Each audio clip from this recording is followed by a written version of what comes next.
Good day.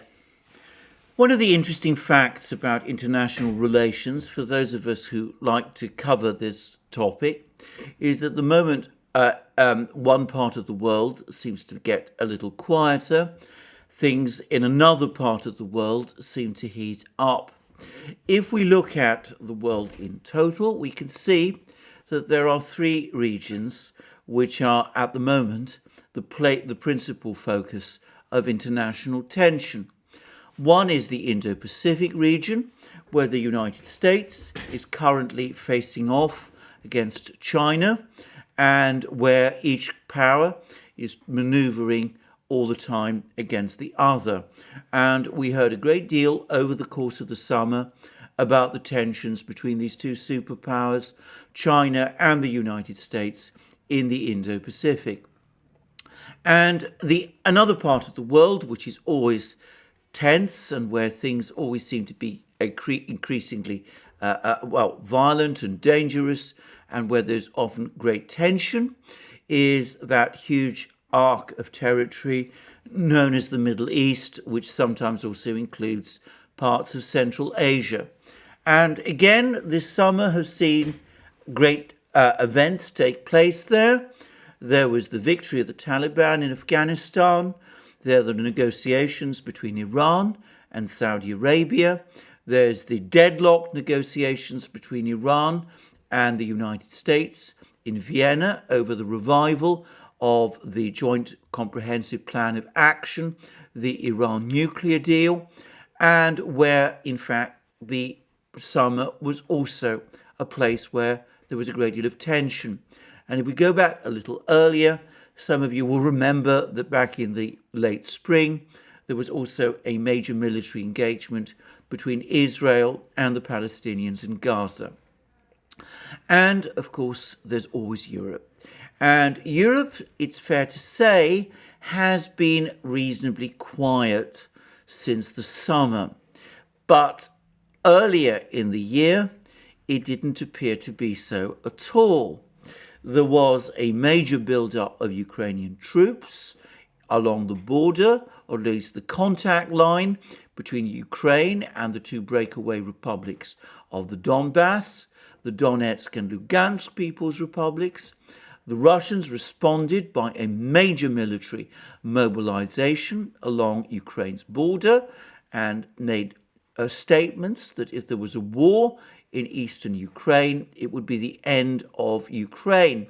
And in addition to that, there were all kinds of reports originating in Moscow and Minsk that there had been some sort of a coup attempt in Belarus, a coup attempt which the Russian and Belarusian intelligence services got wind of and were able to squash. Those reports, by the way, have never been contradicted or disputed by Western governments. So Europe, the first quarter of this year, looked to be increasingly tense, but after the Biden-Putin summit in June, things appear to be calming down. Well, my guess is that that period of relative calm in European affairs is now ending, and that over the next few weeks, months, we're going to see increasing tensions again in Europe. And all kinds of things appear to be happening in Europe at the same time, which rather points in that direction. Firstly, there is a festering crisis in the Balkans with a dispute in Kosovo and with the Kosovo authorities trying to restrict entry into Kosovo of cars and people from Serbia, and with the Serbian military responding with a military build-up along Kosovo's borders. In saying this and using the word borders, I want to stress again that Kosovo is not a state that is internationally recognized by many countries. Neither Russia, nor Serbia, nor China, nor some European Union states recognize Kosovo's independence, and this is indeed a festering dispute in Europe. But as well as that, and that's an important subject, by the way, and one I will probably return to in a further video. As well as that issue, there are other problems. There is a gathering energy crisis across Europe. Now, this is a very complex topic, one I am probably going to discuss in more detail in another program, one which I suspect I will be publishing on our Locals platform. If you want to know what my opinions about that, keep an eye on Locals and you will find it there. That will appear, I suspect, shortly over the course of the next few days. Suffice to say that this energy crisis in Europe has a geopolitical dimension, with various European politicians and political commentators blaming Russia and implying, or rather not just implying, openly saying that Russia is responsible for Europe's current energy crisis. Well, there's a lot more to be said about that, and I will obviously have to come to that soon.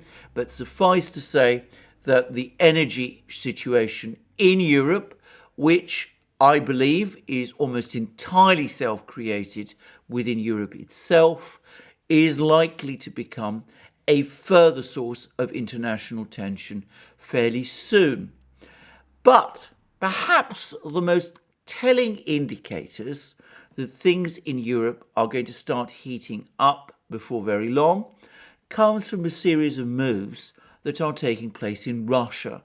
Now, Russia, of course, is a country which historically, culturally, geographically is part of Europe, but which many Europeans strenuously deny has any legitimate role in Europe at all.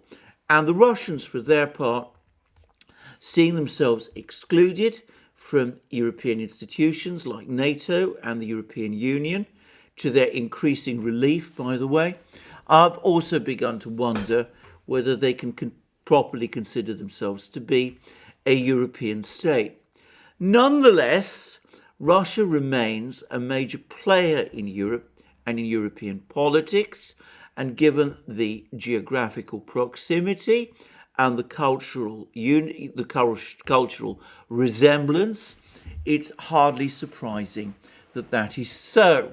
In fact, it would be impossible for it to be otherwise. So things that take place in Moscow, decisions that are made there, have an immense effect right across Europe.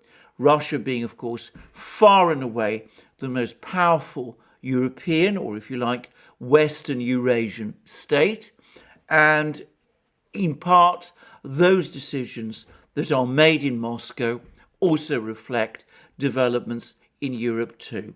So what is actually happening in Moscow at the moment? Well, there are some indications, as I said, that things are beginning to take a really tough turn. Now, some of them are fairly banal and perhaps even routine. There was an exceptionally tense meeting, apparently, between Russian Foreign Minister Sergei Lavrov and European High Representative for Foreign Affairs Josep Borrell on the 23rd of September. We don't have a huge amount of information about this, but clearly things didn't turn out very well. The Russian readout is extremely small, short, and it merely tells us that the officials discussed a wide range of current regional issues, including the developments in Afghanistan, Ukraine, and Mali, and regarding the JCPOA and the Middle East. We also learned that this meeting took place in New York on the fringe of the meeting of the United Nations General Assembly. But as I said, it was a tense meeting. The photographs that show the two, Borrell and Lavrov, facing off against each other are striking in that they show hard faces and a complete absence of warmth and smiles.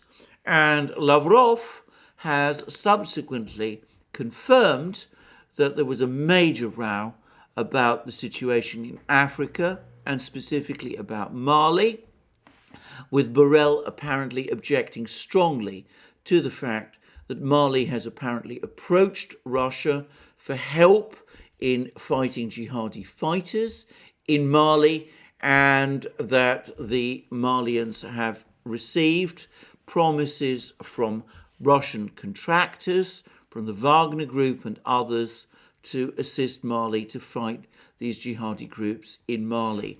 And according to Lavrov, things got so bad that that Borrell actually said to him that the situation in Africa is one that doesn't concern Russia and that Russia should stay out.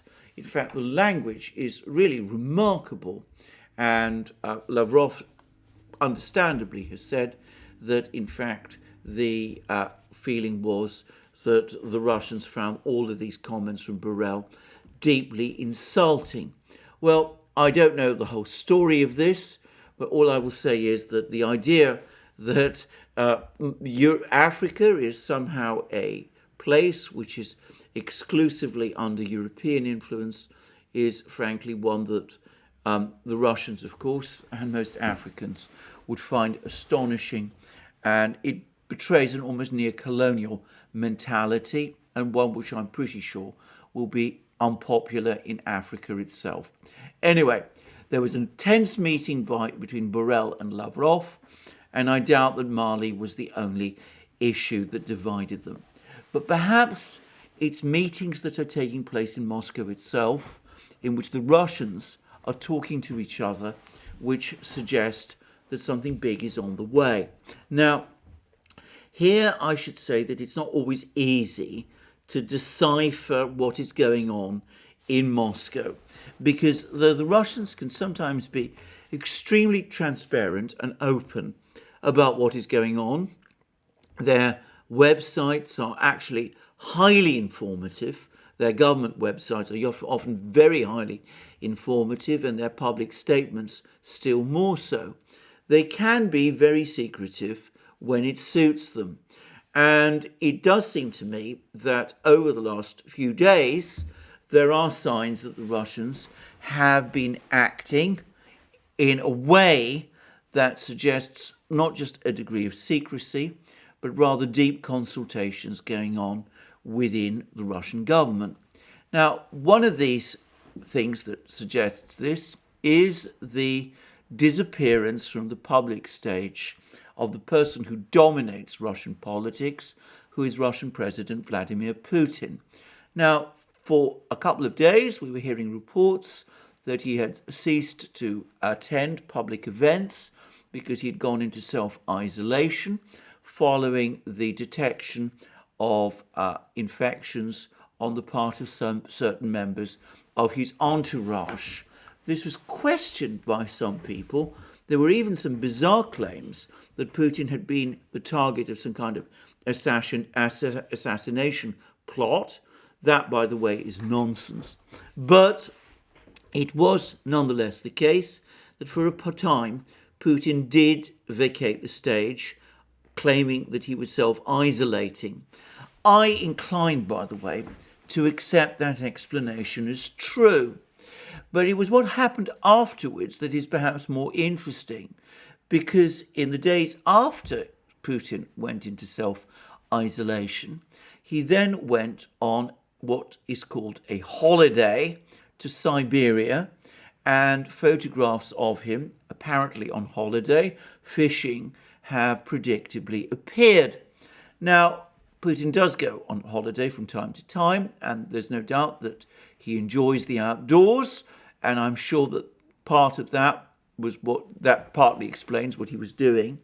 But it is striking that when he did go on holiday, he went on holiday with his defense minister, Sergei Shoigu. And it's also interesting that Shoigu and Putin have been going on holiday several times together this year. Now, that is extremely suggestive. It points to very intense discussions between the two men, and in discussions which they want to happen away from the feverish atmosphere in Moscow, and which they wish to conduct privately on a one-to-one basis. And of course, we don't know the nature of these discussions or what sort of topics were discussed, but intelligence, foreign and security policy undoubtedly play a big role, as of course does defense policy. In fact, it seems to me that Putin and Shoigu, over the course of this year, have been in deep discussion and consultation about something. And moreover, following this holiday, when Putin returned to Moscow, it was interesting that he had a whole series of further meetings. Now, some of these meetings were clearly connected with the recent parliamentary elections in Russia. For example, Putin has had a meeting with the leaders of the 5 parties that won representation to the Russian parliament in the recent election.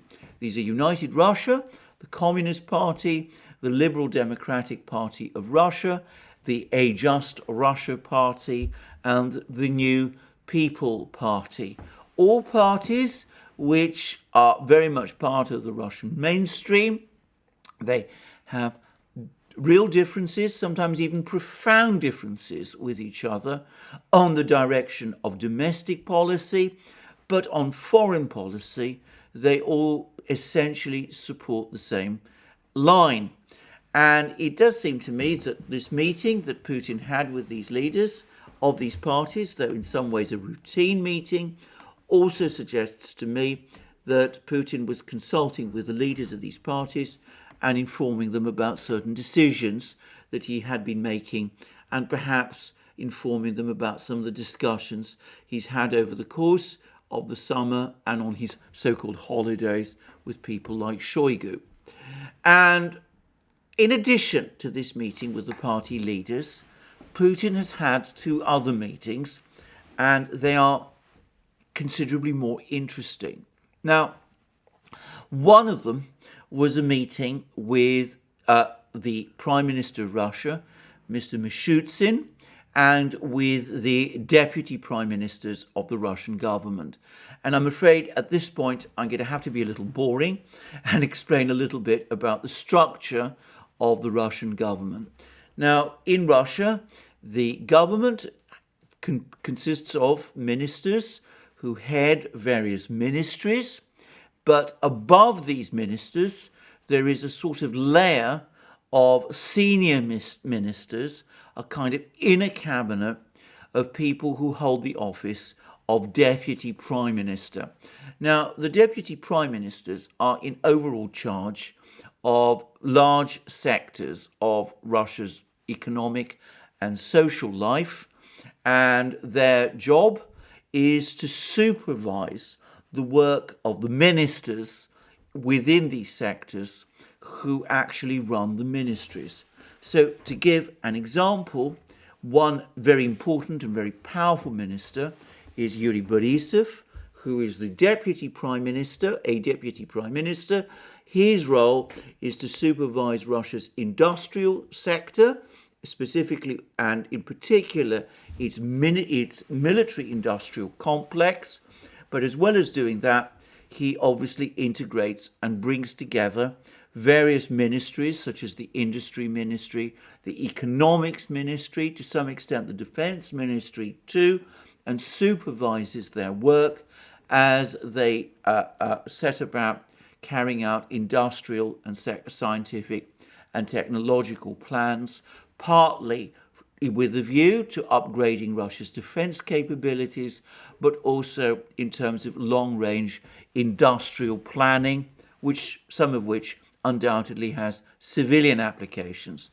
So there are the ministers who run the government, who run the ministries, and above them there is an inner cabinet of deputy prime ministers who supervise the ministers, all under the overall charge of the man who is the prime minister. So Putin, rather unusually, had a meeting not with all of the ministers in the government, which is what he typically does, but specifically with this inner coordinating group of the prime minister and of the deputy prime ministers. And we have not had a great deal of discussion about what came out of this meeting, but there have been some indications on the Russian news agency TASS that what was actually discussed was mechanisms for establishing long-range strategic planning in Russia. Now, this increasingly looks like an attempt by the Russian government, by the Russian leadership, to establish a system of more, shall we say, directive planning for the overall development of the Russian economy, at least for its particular sectors, with perhaps more a recreation of some of the planning agencies that have existed in Russia in the past. Now, I should say that Russia has been, over the last 10 years, working step by step towards recreating certain planning tools which had previously existed, but which had been, of course, ended during the 1990s and the period of liberal supremacy in Russia, which existed following the fall of the Soviet Union. But I should also add that though there is clearly some indication that these planning agencies or planning structures are being recreated, we are almost certainly not going to see anything that remotely resembles a return to the Soviet system of central planning which existed in the Soviet era. Rather, what we're more likely to see is something closer to the Chinese or model, or perhaps even, one should perhaps more accurately say, to the kind of model that Russia itself followed in the first decades after the revolution and during the late Tsarist era, when the central government laid down overall plans for the development of certain sectors of the economy, but where most of the economy, most economic actors and businesses were allowed to operate freely according to open market conditions. That is a system which has been called by a Chinese economist, Chen Yun, the bird in the cage model. The bird can fly freely, but inside the cage being the overall economic structure controlled by the government. Or if you like, if you want to go back further, it's the NEP model followed by Lenin in the 1920s. Or if you want to go further back still, it's very much like the kind of system that Sergei Witter, the finance minister of Nicholas II and Alexander III, operated during the late Tsarist era, when the Tsarist government also ran the Russian economy and essentially pursued a policy of industrialization and railway construction, whilst allowing large parts of the economy to develop freely by themselves. So this is the kind of model that Russia seems to be reverting to. Not the Stalinist model, but if you like, a model rather similar to Russian traditions, a model not very dissimilar from the one that exists in China today, and a model which is very, very similar also to the kind of model that we saw in the 1960s, followed in South Korea and in Japan, where economic management was also run in a very similar sort of way. So that seems to be what is on the cards. Russia has been building up in that direction for some time, but that is also, it seems to me, what is taking place. Now, alongside that meeting of the deputy prime ministers and the prime minister, which, as I said, speaks of a major shake-up in Russian economic management, Putin has had a further discussion with the members of his Security Council. Now, this is a body that meets regularly in Russia every week. It barely gets any notice in the Western media, even though it is the top policy-making decision body in Russia. It is the institution, the committee, in which all the most powerful people in Russia's government come together and meet and talk things over, and where all the top decisions are made. It meets regularly every week, and we have been given this time by the Kremlin only a very attenuated readout of the sort of topics that they discussed.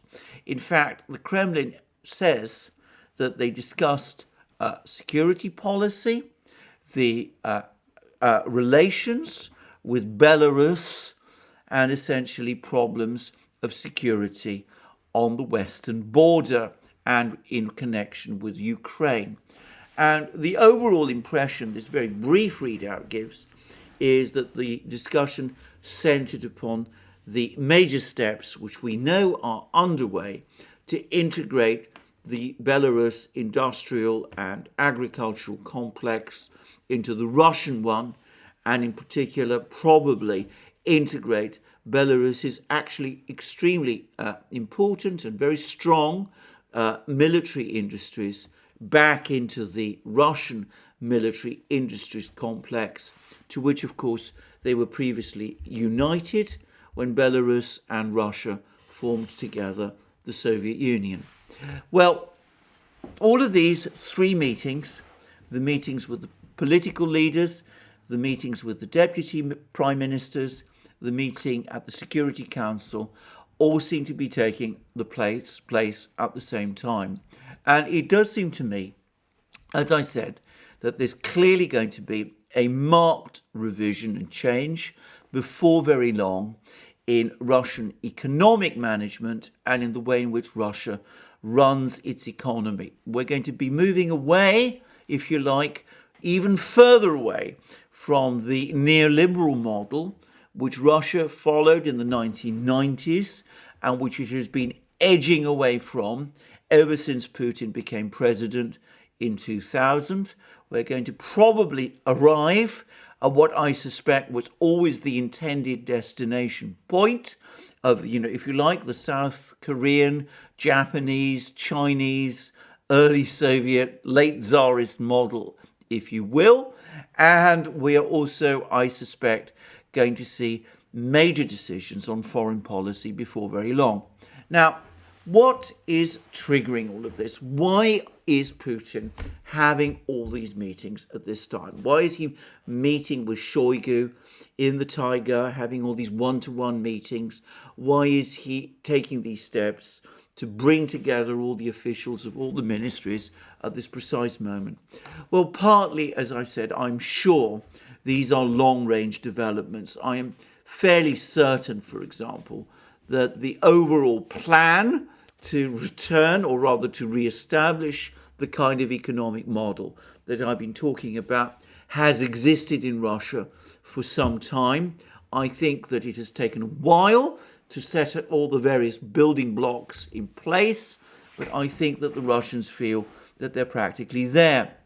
But I also think that there is a growing urgency and a sense that things are happening in the world that means that the Russians have to take further steps to strengthen their society and economy, because there's going to be further pressures to the West.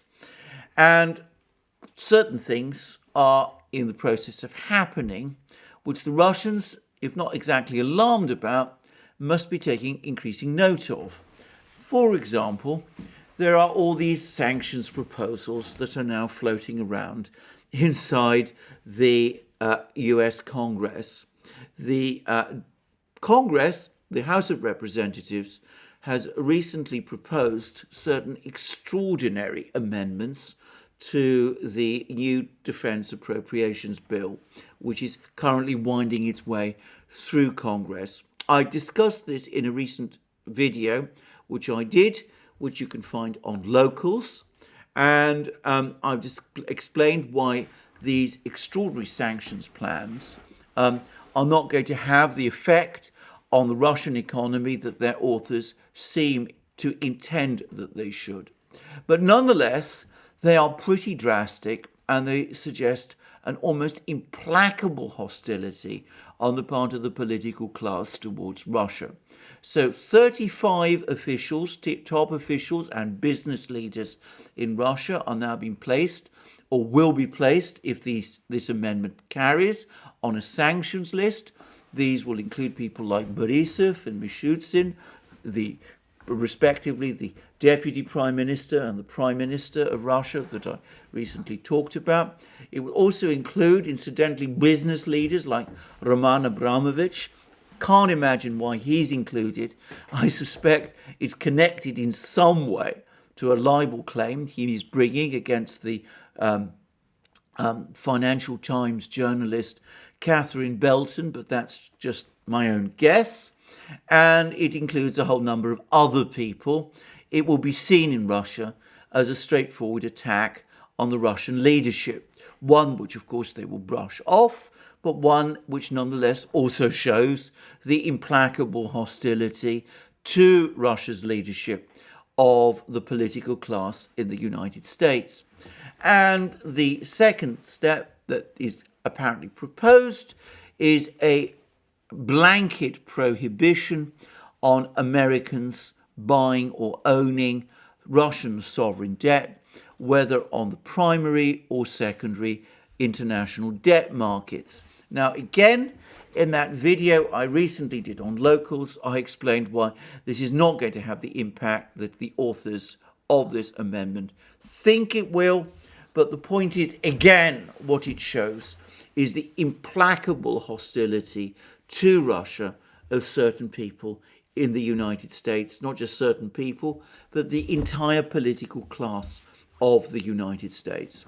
So the Russians, it seems to me, are in the process of sorting out matters within Russia itself to prepare for what I suspect they see as the coming storm. There's been this quiet period since June when Biden and Putin met, and which has enabled the Russians to complete the Nord Stream 2 pipeline. But I suspect that the Russians feel that this quiet period is gradually ending. They've noticed, undoubtedly, that there is increasing talk of war again coming out of Ukraine. Some astonishingly belligerent comments being made there. And I suspect that they anticipate that over the course of the winter and spring, there will be a sustained political offensive against them in Europe once more.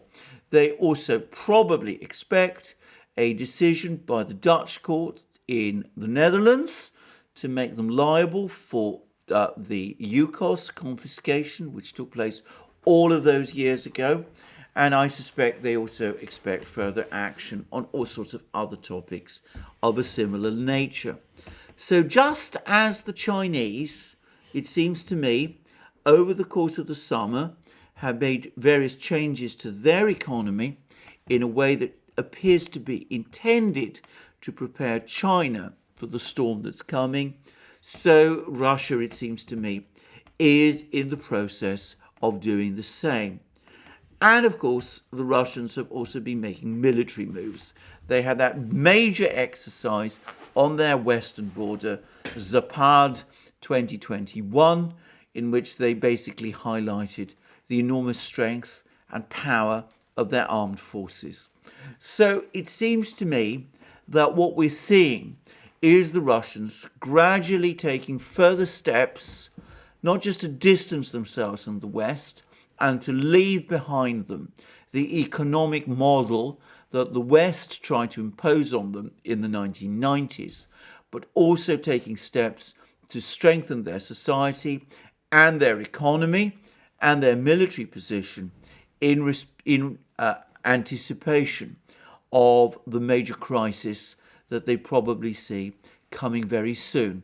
Now, I don't know what form this crisis is going to take, if it happens at all. But of course, the likelihood is, the probability is that if there is going to be a major crisis, the obvious flashpoint always is Ukraine. And the sensitivity of this issue for Russia hardly needs overstating.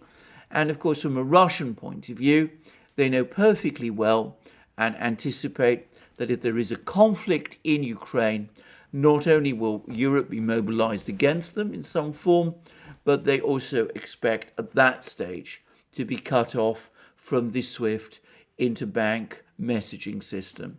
So partly, I suspect that these changes to Russia's economic model relate to preparations to take into account that. Anyway, we shall see what happens, but clearly and indisputably, it seems to me, something in Moscow is up. Those who are familiar with Russian affairs all seem to be sensing this. There's a great deal of chatter about it, which is usually a sign that something in Moscow is underway. Nobody, I suspect, outside the Kremlin and the top officials of the Russian government knows exactly what, but I suspect that in the weeks and months that are coming, we will gradually get to know more as the storms prepare themselves and head east. Thank you very much for joining me for this program today. I look forward to you joining me in future programs on this channel and on our main channel, the Duran. Please also remember to check us out on our main platform, especially locals. And there's, I should say, increasing exclusive material that you will find on locals.